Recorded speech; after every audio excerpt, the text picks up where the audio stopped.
Excellent, and welcome to the TADSUM online conference.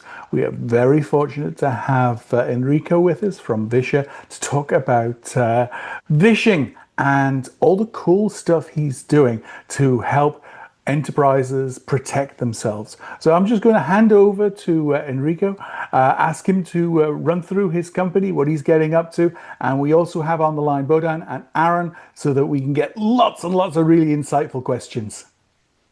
Awesome. Thanks, Alan. You're I'm gonna welcome. share my screen. I've got a few slides we can run through, and then I'll give you a bit of a demo and actually show Cool. you live what we're doing. But Excellent. yeah, thanks for having me. So just briefly, today's agenda. Let's keep it very conversational. All the questions you've got, please shout. We're going to talk about vishing. So why are we even talking about vishing? I'm going to give you some kind of real world cases, some defense strategies that you can start kind of using, Hmm. and a demo. But Excellent. very quickly about me, the founder, co-founder, and CEO at vishr AI. We do vishing simulations and training for enterprises. And last 5 years I've spent building cybersecurity products. We've got another one called C-Data, which is another product in the deception technology space. So our main theme has always been kind of using the same techniques as attackers do, but for the good in one way Exactly. or another. And I And assume that's in a British pub, that photograph. actually, this is AI generated. I Oh, shouldn't say okay. that. I also like on the side doing like AI generated photos, videos, Ah, audio, anything, just for cool. fun, Yeah, just for no, that's great.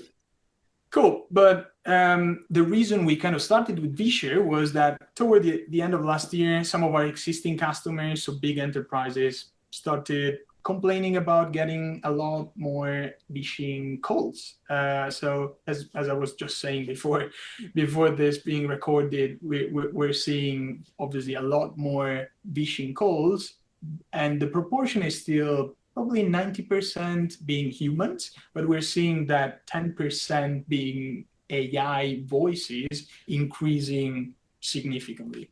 And Gotcha. so these folks started saying, actually, we don't know how to protect against this threat. Hmm. We don't know how to simulate and understand whether our employees are actually vulnerable. We don't know how to train them. And so can you help? And so we kind of started building vishr, but I'll touch on that in a bit. Cool. Bit of background on kind of vishing. So let's start with a real scenario. This actually happened a lot of times. So it's kind of Friday evening. You're the finance manager. You're about to leave. It's weekend. You get a call. It says CEO, or it says, "Oh, it's an unknown number. Yeah. I should probably reply. It might be an emergency, and then I'm out. It's weekend." So you reply, you answer, you hear your CEO's voice, very urgent tone.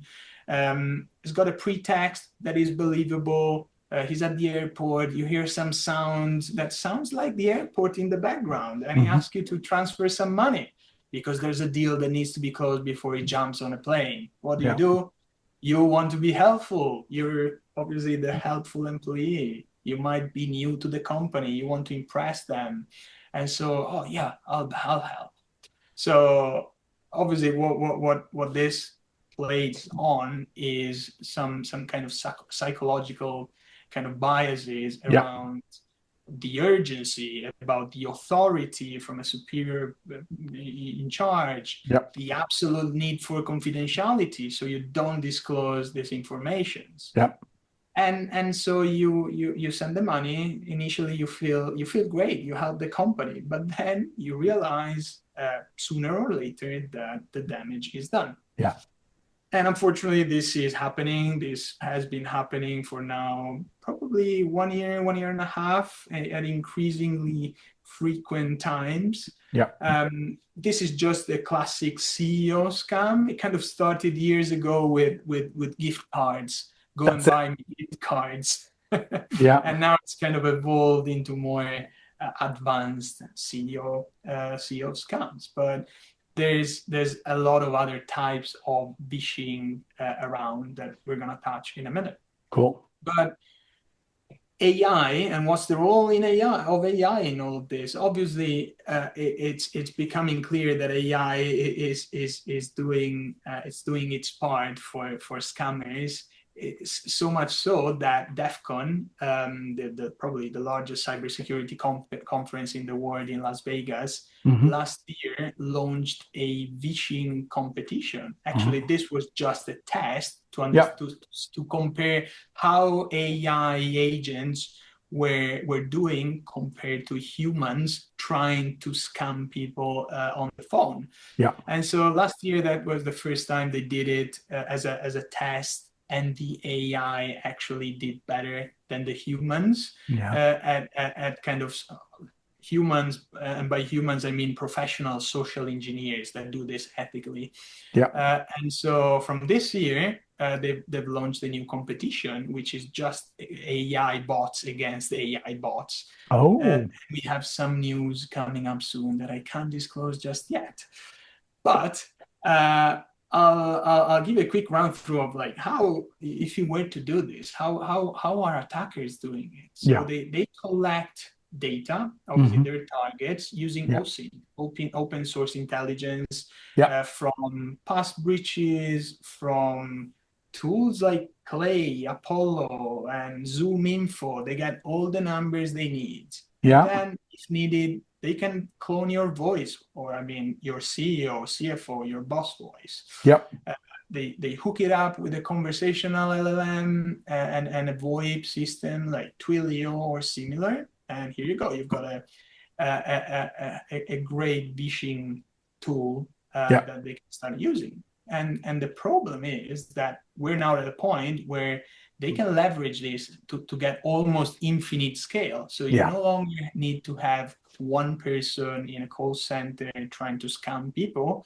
You can have endless LLMs calling concurrently hundreds of thousands of people. And the Hmm. voice cloning is becoming really good. It's probably like 80% believable with like a minute or so of audio. Yeah. Agents, they're no longer scripts that they were used in the past, Yeah. like, hey, click one for speaking to an agent. They're Yeah. way more believable. They have Yeah. objection handling built into the agent. Latency was an issue until months ago. It's becoming a Correct. non-issue. Yeah. Uh, and they can start adding some pretexts like a background noise. Again, the one I did around the airport is actually true. People Yeah. fall for this sort of deceptive background noises that kind of like bring more credibility to the whole ruse. Exactly. And And also like the verbal inflection. So the ers, yeah, ahs, all the stuff that, we don't pay attention to, but it actually, we hear it and they, oh yeah, of course it's a person because they're doing what we do naturally. yeah, and we're seeing that actually doing all the simulations that we do. We're seeing that voices with an accent perform better Oh, than flat voices yep. because they give you that, oh, this guy is definitely from that region. It feels real. Exactly. Exactly. Interesting. And very important, languages. So Yes. if you're a scammer and you don't speak English, it becomes challenging to scam English people. Nowadays, that's no longer a problem. I Yeah. was reading about Denmark that for a long time didn't have a major issue with vishing. These days, actually, you don't need to be Danish or speak Danish to call Danish people. Correct. So Oh, yeah, yeah, yeah. And like in Australia, they're getting hit really hard with yeah. accented English from the rest of Asia, all targeting into the rich, nearly retired Australians. So, yeah, this is a massively exploding Yeah. issue. And all of this lead to this trend. So Yeah. this is last year's only. So there were just a few vishing kind of intrusions detected. Yeah. This is CrowdStrike, one of the largest cybersecurity player globally. Yes. But toward the end of the year, there's been an explosion, and this trend is kind of increasing more and more, which is also kind of leads to the shift or the partial shift from email phishing to vishing, which is happening. Why? Because obviously attackers go where it's the easiest and where there's money to be made, obviously. But emails tend to be quite under control these days. I mean, unless you live under a rock, you might have some anti-spam,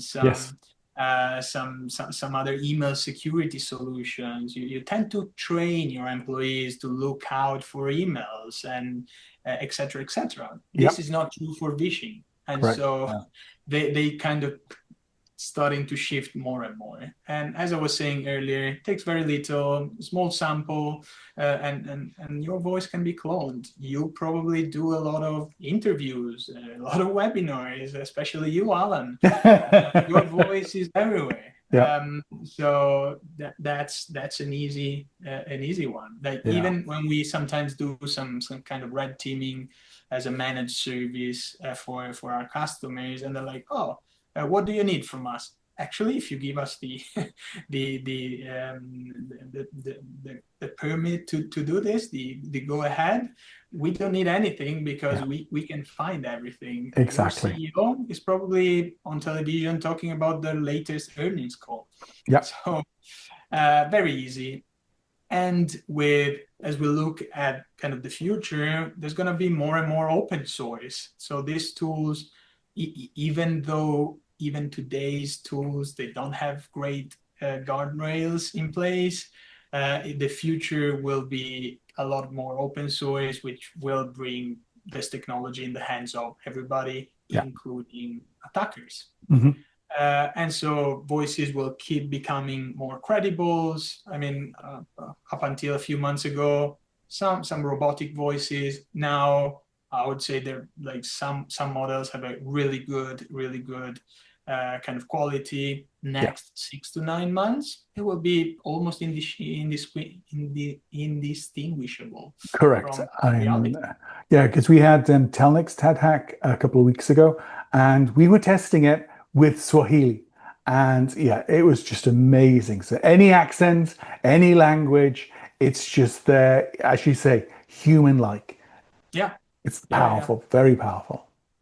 And so this brings a problem, which is a societal problem. Like, what do we do if we can't trust anybody? We cannot even trust a phone call. What should we be doing? Given that pretty much everybody will be affected.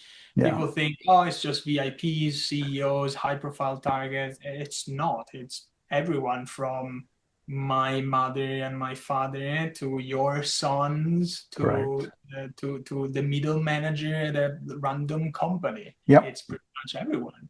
And obviously they have some preferred targets like new hires because they have a desire to impress. Like the soon they update their LinkedIn profile, they will start getting targeted. And also if they're remote, even better.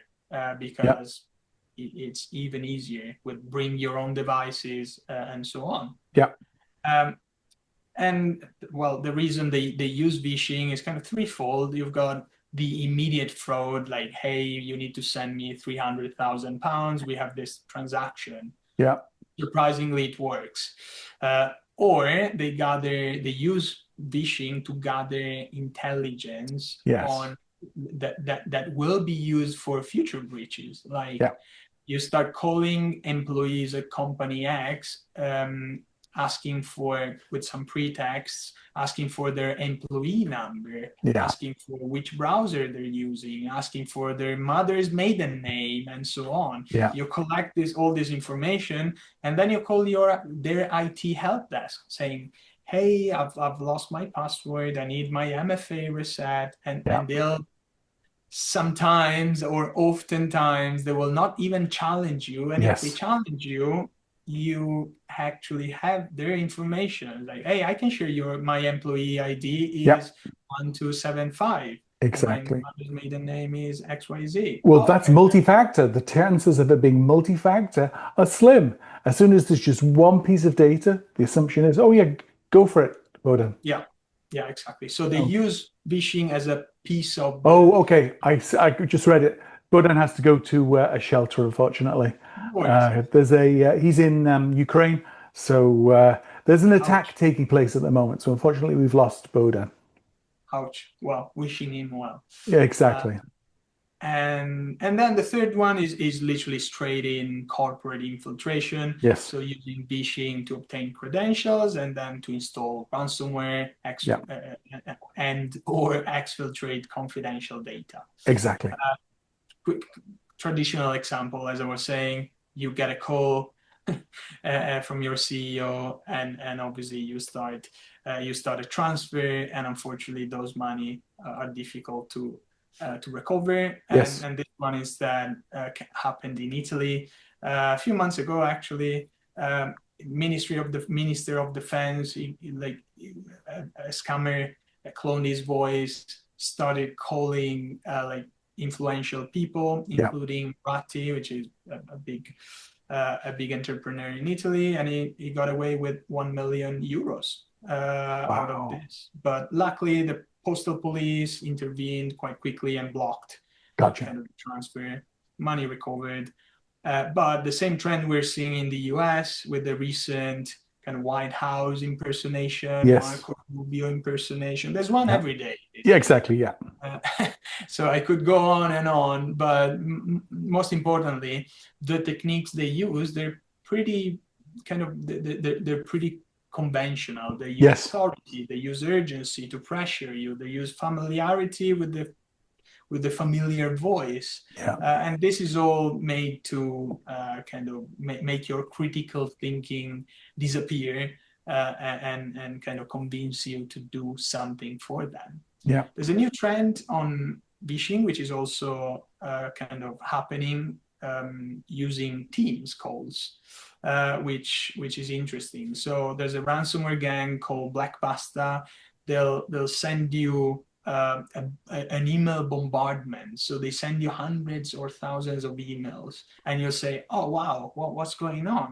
There's something wrong." Hmm. And then they call you up on Teams, pretending to the Yeah. help desk manager. Unfortunately, a lot of organizations have their teams enabled to receive external calls because they either work with external parties like their MSSP or Yes. they have salespeople that need to be able to receive calls from potential customers, etc., etc. Yeah. So they accept the call, they grant request to the fake IT help desk with team quick assist or team viewer, and basically they go ahead and install ransomware, move laterally, and basically you're done. Yep. Unfortunately. So moving on to what can we actually do here to make our life a bit better. It's always the kind of the trifecta in cybersecurity, like technology, processes, and people. Probably Yeah. start from people. Yeah. That's at least where we kind of come in, and kind of looking at the people side. It's kind of two parts, I think. One is first of all, understanding where you sit, which employees, which departments are the most vulnerable, and actually test them. You need Yeah. to really quantify your risk. It's not enough to say, oh yeah, my IT help desk might be vulnerable, but my finance team might not. You actually need some data for that. And unfortunately, manual simulations have been non-happening because they're non-scalable. Yes. And so that's kind of where we come in. We automate all the simulations for our customers so they get a baseline of their risk. But then the next step is actually the training. And again, training historically has been a checkbox exercise, mostly Yes. compliance led. And that's again where we come in, where instead of showing your employees a boring 30-minute video that nobody wants to watch, Yeah. we use the same technology we use for the simulations. So Mhm. conversational AI to provide you interactive, realistic training in the browser, so your employees actually get to experience what a scam call would look like, but also get to kind of learn in a way which is more proactive than the traditional way. Exactly. Yeah. And then there's a couple of messages that we generally teach to people. This is kind of a global rule: always verify with the second channel. Yes. That's the easiest way to avoid this type of scams. You don't need technology for that. You just need to be able to do that and remember to do that, because it feels easy, but then when you're in the moment, you kind of get carried away. They're really good at their job. Yeah. So call back using an official number, not a number they give you or not the number they're calling from. Verify through Slack, through email, through any other means. And that's generally a good starting point. You'll probably avert 98% of all scams that way. Exactly. If you know sorry. Go ahead. One of the things that I immediately liked about your training was, potentially the employees get scammed. Nothing is going to teach you faster and more painfully than being scammed. So I think that, and that threat, I think, is very powerful, because I mean, I remember it was a gift card scam. Somebody I knew had their phone stolen, and they were texting me, saying, "Oh, Alan, I'm running a hackathon. I need this, Apple gift card. Could you get it for me?" And very, from that person, it was all contextually aware, because they've read through the conversations I've had with that person. So they did the work and they came in, and the thing, and I was driving to the supermarket to buy the gift card. And it's like, "Oh, just to confirm, when was the last time we met?" Yes. And then they knew they'd been caught. So immediately it's like, "Alan, it's insulting. Why are you doing this?" Blah, blah, blah. It's like, "Oh, okay. Your English isn't as good once you're getting emotional." But it's such a small thing and have such a big impact. But it requires you to be suspicious, even on something that feels very natural. So again, getting people to suffer the pain of being scammed can help avert, I think, a lot of these issues, because people always then becoming actively suspicious. Yeah. It's all about being politely paranoid. That's it. Yeah. Which is like a powerful way of saying it. You don't need to be a jerk. Yeah. Because it might be real. Yes. At the same time, be paranoid. Yes. It helps. Exactly. And as you were just saying, if you know your caller or your interlocutor, just ask them something that only them they would know. Yes. As you did. When was the last time we met? Or what was the book you gave me last week? Exactly. Exactly. And exactly how you did it, Alan, the CEO of Ferrari, that's how he did it. Actually, the CFO, he got a voice cloning message from the CFO, but he asked about, "Hey, what was the book that you recommended me recently?" And the guy obviously kind of was was found out. Gotcha. The second point, processes. They're equally important. Obviously, for important payments, you need at least like a kind of multi-person confirmation.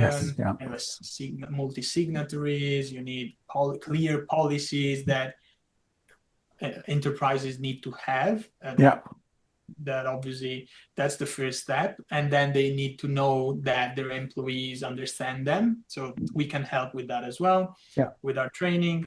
And then it's all about creating friction for attackers at the end of the day, because there's obviously, if someone wants to hack you, they'll find a way if they have unlimited amount of money, like nation state type of hackers. But if you follow all the steps, you'll avoid 99% of that, because not everybody is a nation state attacker. Yes. And then obviously the last one is technology. Obviously, technology is always important. Still in development, I'd say. There's a lot of like deepfake detection type of capabilities, which are showing great like progress. They're all like in the 90%, 95% Okay. accuracy, but it's not necessarily, well, the accuracy is an issue in terms of false negatives and false Exactly. positives, Yep. especially if you're getting like thousands of calls a day, even if Mhm. a few percentage point kind of accuracy matters. But then I think from my perspective is more about the limited coverage that this type of tech can bring you at the moment, Yeah. which is they can cover like video conferences, they can cover call centers quite decently, but especially in kind of bring your own devices for the vast majority of employees, Yeah. you have no way of controlling those, first of all. Yes. And even if you have, most enterprises will not deploy anything on Yeah. them to Correct. find out. And so it's kind of it's a piece of the puzzle, will be more important in the future, but probably it's not the only solution. I think the solution is all of them, is kind of Yeah. joining forces between kind of training and processes and technology and policy bodies and government and all of that to kind of bring this to hopefully a better state in the future. Cool. Okay. Now, I'll share just briefly a couple of examples from our platform. Or do you have any questions in the meantime? Yeah, Aaron, do you have anything? Oh, I always do, don't I? Go for it. Go for it. Please. I have a couple of comments and a couple of thoughts real quick. When earlier on you made a mention about Apple gift cards, and we all laughed. Well, not all of us, but most of us laughed. And I see that a lot, and I see that as an issue because it speaks to one of the inherent weaknesses I see in a lot of security awareness programs, in that you a common belief is do phishing tests, you know, punish people if they don't do it right. And you're stupid if you don't know everything about everything. How could you think that I would want a gift card?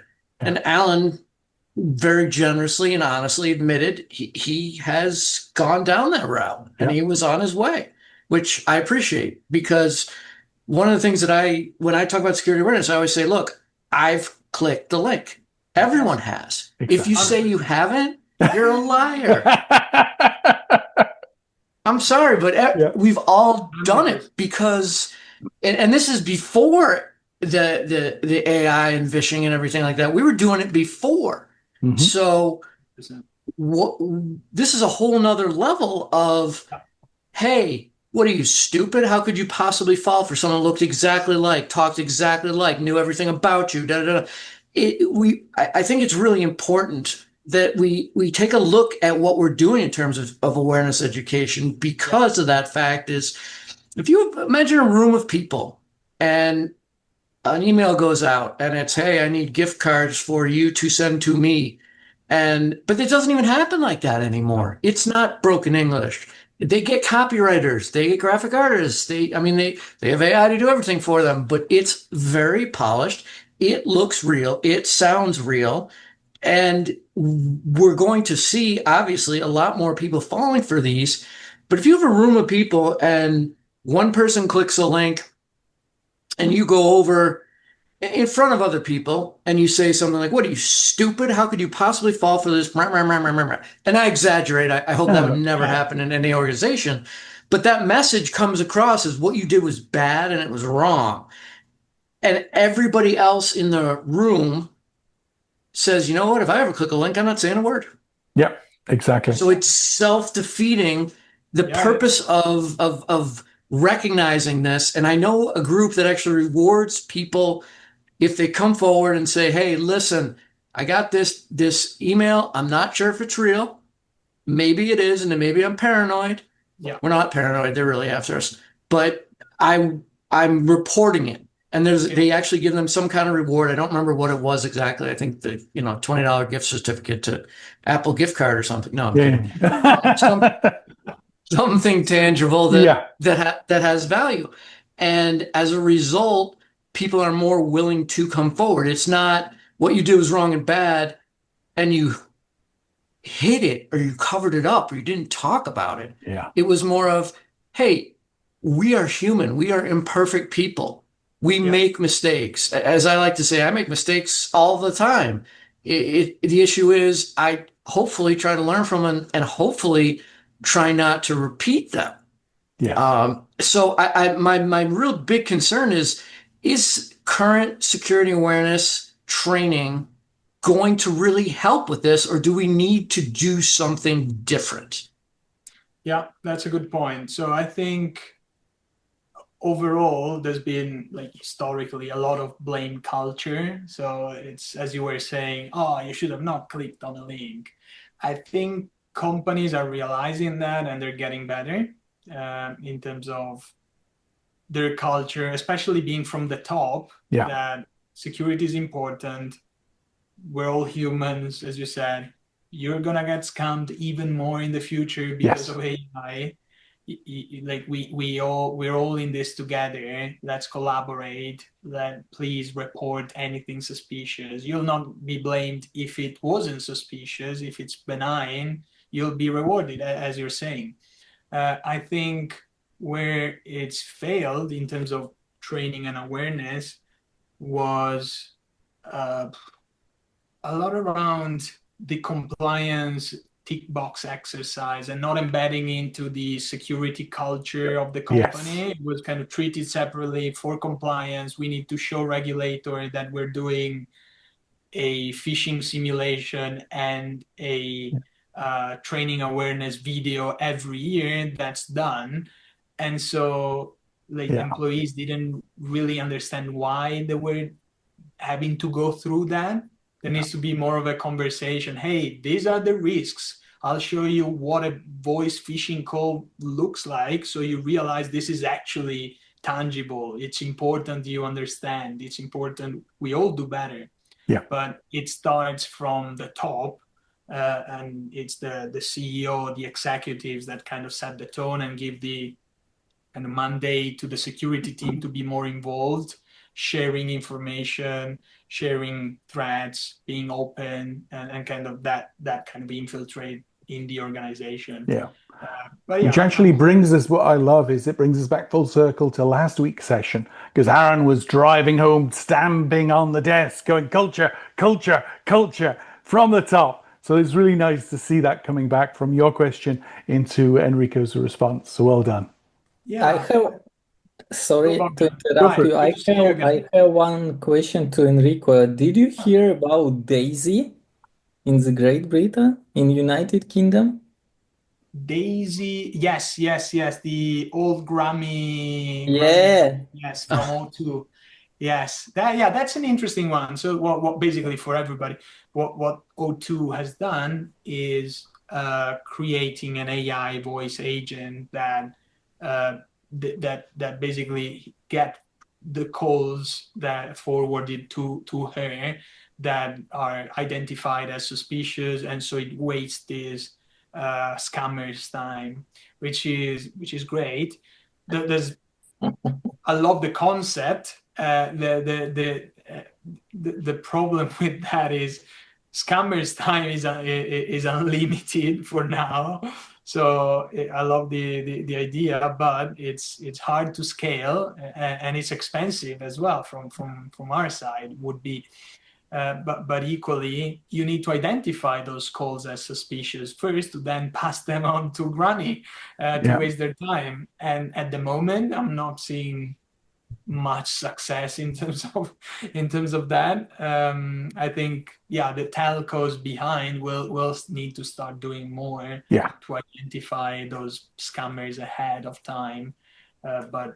So I think it can kind of please finish. Solution to the rest.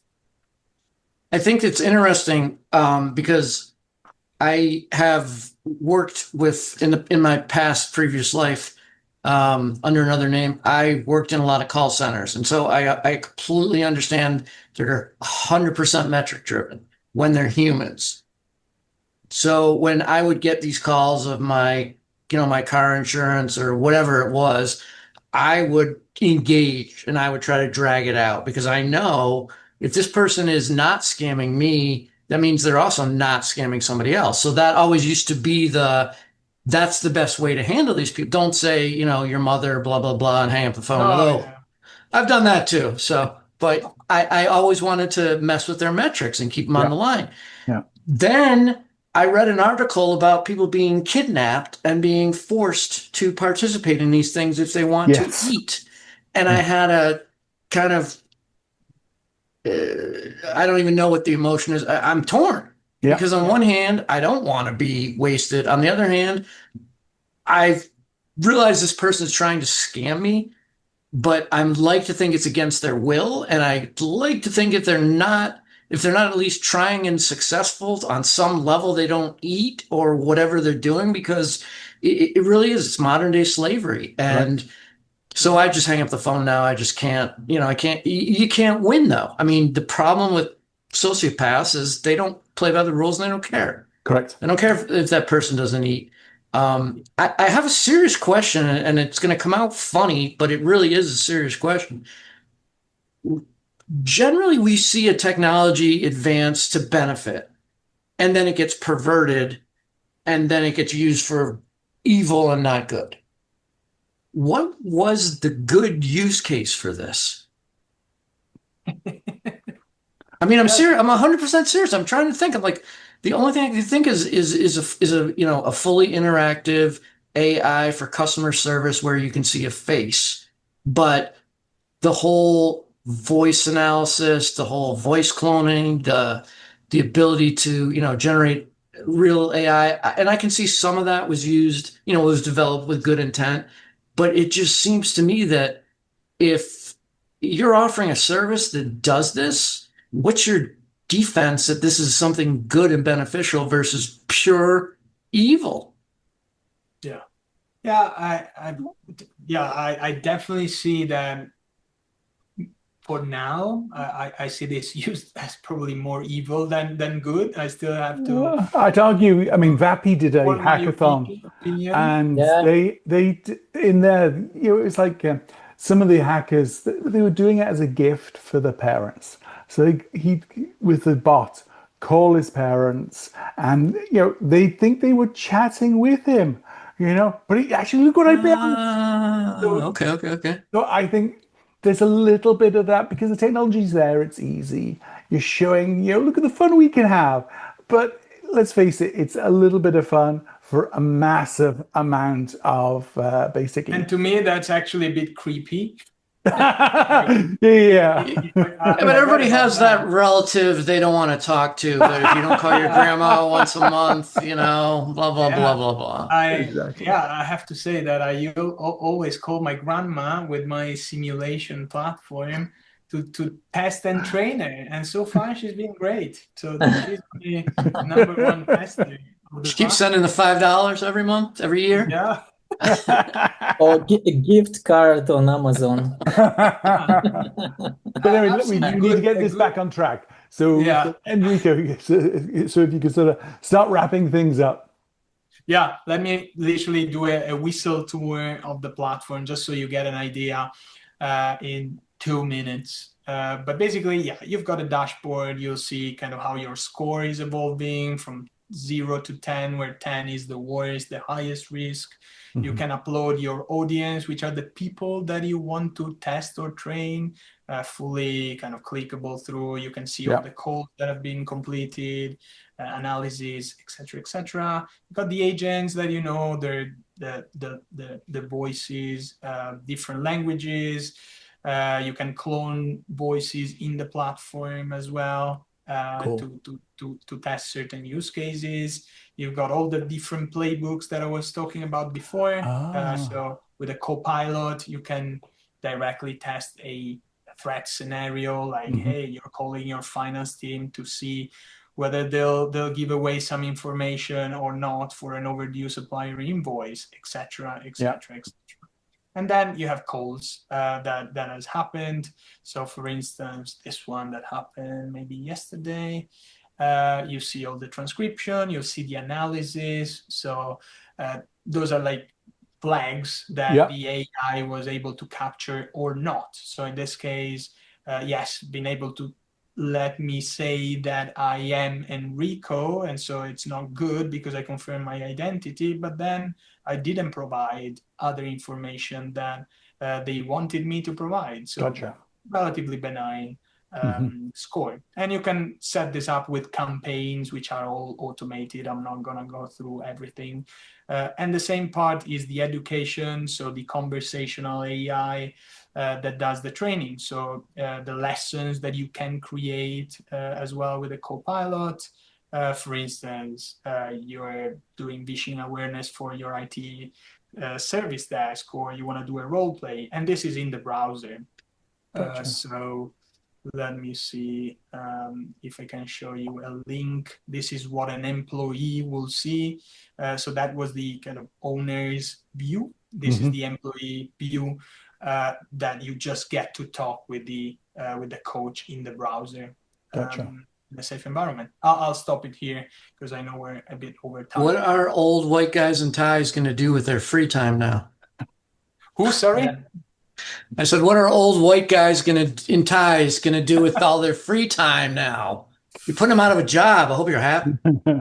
Well, I think it will be a long time before they're out of a job. So how do you package this, Enrico? Because, I mean, you brought up the key point, it's people, process, technology.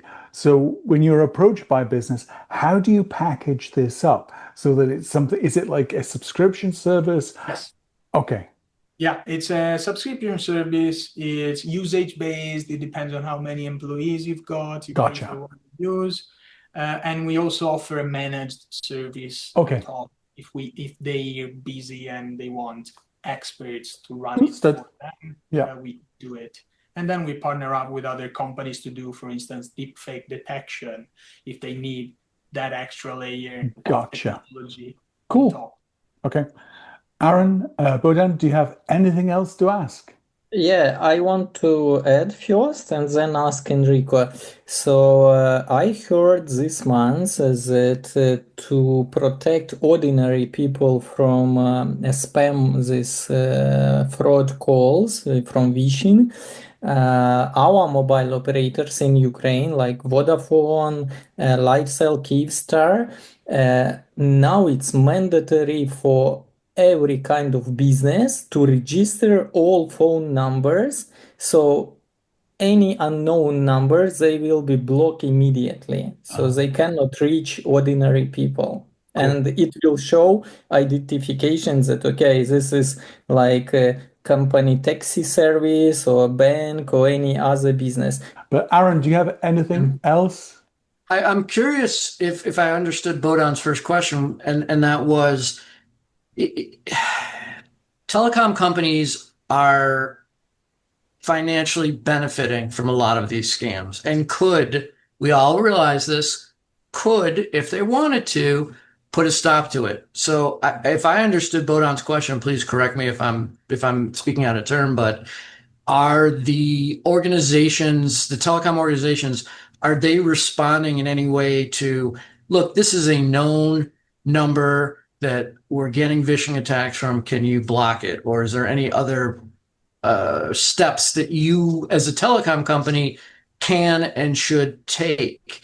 I was thinking about this a lot because it keeps coming up, and the reality is the telecom companies could, again, I think we all agree, could probably do a better job. The issue becomes, well, there's a lot of money involved here, but I was thinking about this. I was talking to a friend of mine, and he said, how is it what they're doing not facilitating crime or aiding and abetting in the crime? And I don't know. I'm not a lawyer. I don't play one on TV anymore, and I don't know the answer. But it would seem to me that you shouldn't be able to benefit from an illegal gain that, scams people out of money. Yeah, I agree. I don't think they're doing much, and I'm not sure how much they're gonna be doing going forward. Yeah, I hope like Ukraine's initiative, telco initiative goes well, and that becomes like a framework for other countries. I see a lot of them as slow movers, so it might take a long time before this gets like widely adopted. But Exactly. Plus, well, here in North America, it's like, what right do you have to stop my calls? Give me my freedom of speech. So it depends on, the country and its regulatory framework about how dogmatic the carrier can be. Yeah, I remember my Go for second it. question. So, like example for the messenger that we use instead of old school calls, phone calls, because of course internet connection much cheaper Yes. in almost all CIS countries here in this region, and we use like Telegram, Viber, Signal, WhatsApp, everything that we can use via internet connection. And Yeah. Viber identificate for free and show all numbers. For example, if someone calling me and I have this call unknown number, it can show me without any payment from my side, just free identification that Yeah. this is like a any kind of business, or it's already with notes suspicious number, it can be scam Oh, fraud. But I saw it only from Viber. I oh, didn't see it interesting. from WhatsApp or Telegram. No, only Viber here. Yeah. So they like do a great job with Yeah. spam yeah, call and all this identification. yeah, that's a good point. I think unfortunately there's still a lot of businesses, still a lot of institutions that rely on traditional phones, and will for a long time. Yeah. So it Exactly. even for instance, like recently was the new iOS with the new function, a new feature where it might kind of not block, but kind of stop calls and just showing you, hey, this is possibly Joe calling because of this reason.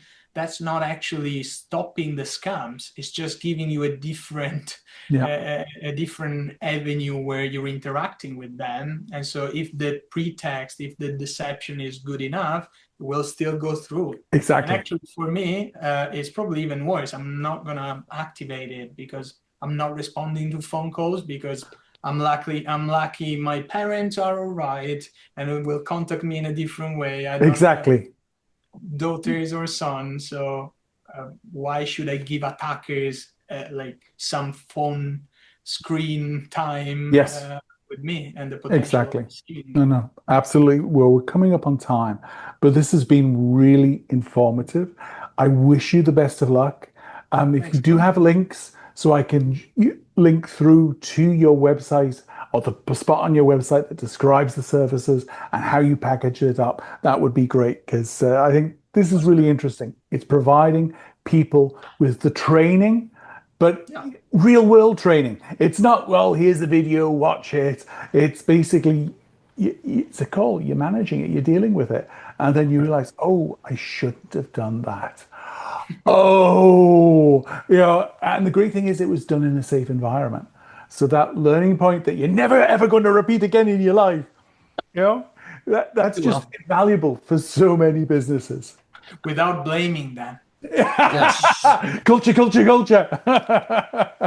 On Yeah, that I note, want to add just one Go for it, advice. Bohdan.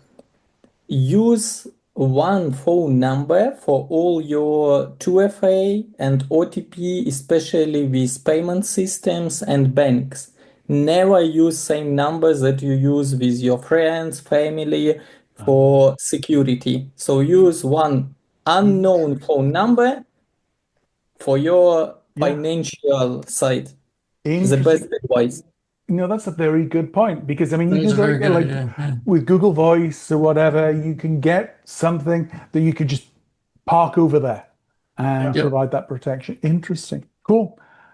Thank you for that, gem to finish on.